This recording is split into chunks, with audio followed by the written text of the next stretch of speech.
It was a long time ago, around 1967 when I was 12.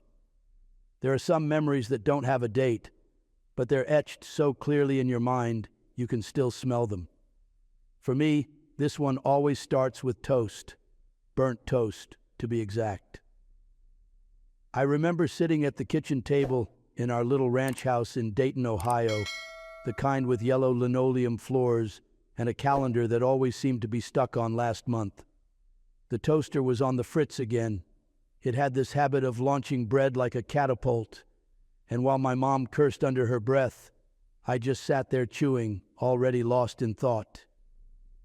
It had started earlier that week in the school library.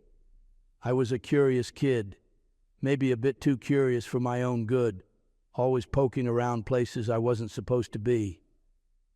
That's how I found myself in the back corner behind the encyclopedias, where the books still had that old linen smell.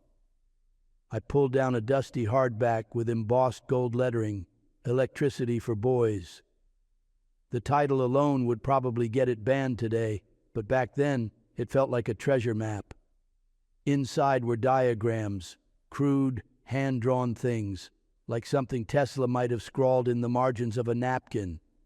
But they lit something up in my brain, telegraphs, coils, buzzers, and Morse code.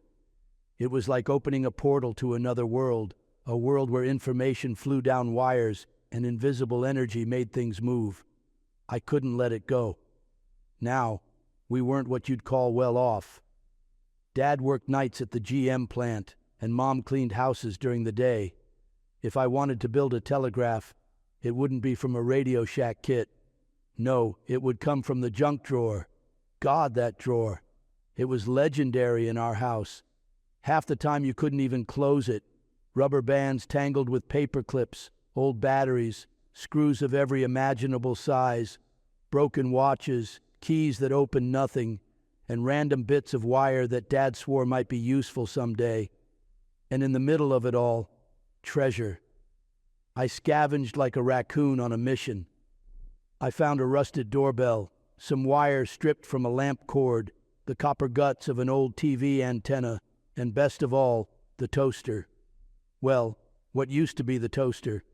It had finally given up the ghost that morning, having set its last slice of Wonder Bread ablaze. Mom had already declared it dead. That was all the permission I needed. I took it apart with a steak knife and a screwdriver.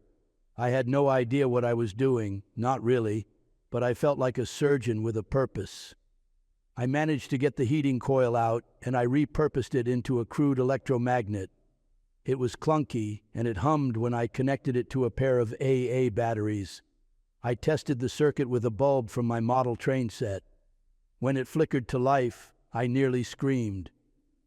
3 nights I spent at the kitchen table, elbows buried in parts, pages of Electricity for Boys open beside me, the house quiet except for the hum of the fridge and the occasional creak of floorboards. Dad would pass by now and then, nodding silently. He never interrupted. He just looked on with a quiet sort of pride, I think.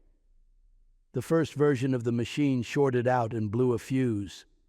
The second gave me a jolt that made my whole arm go numb. The third, that one worked.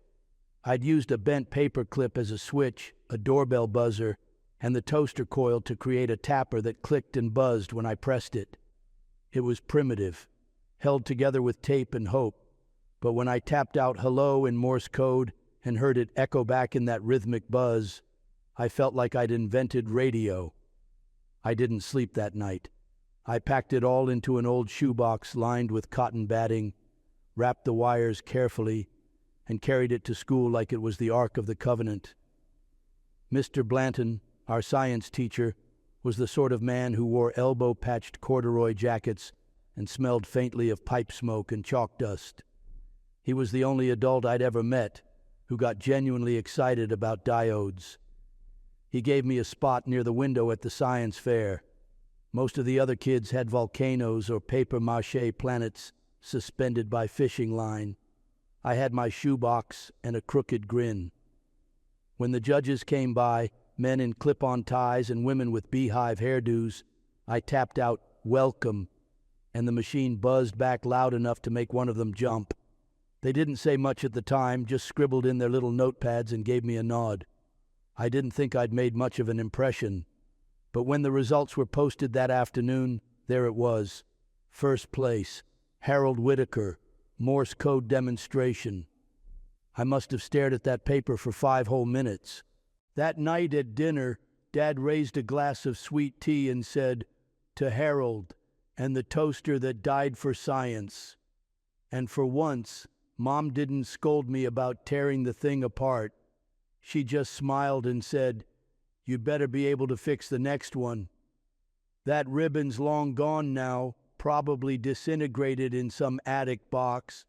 But that moment still hums in my chest, like the ghost of that little buzzer I built with my own 2 hands. It wasn't just a science project. It was the first time I realized I could make something real, something that worked, something that spoke. And maybe, in its own way, that old machine taught me that even junk can tell a story if you just know how to wire it together. I look at this photo and I remember everything like yesterday. My parents have been gone for a long time, and I only have a few photos left. Here,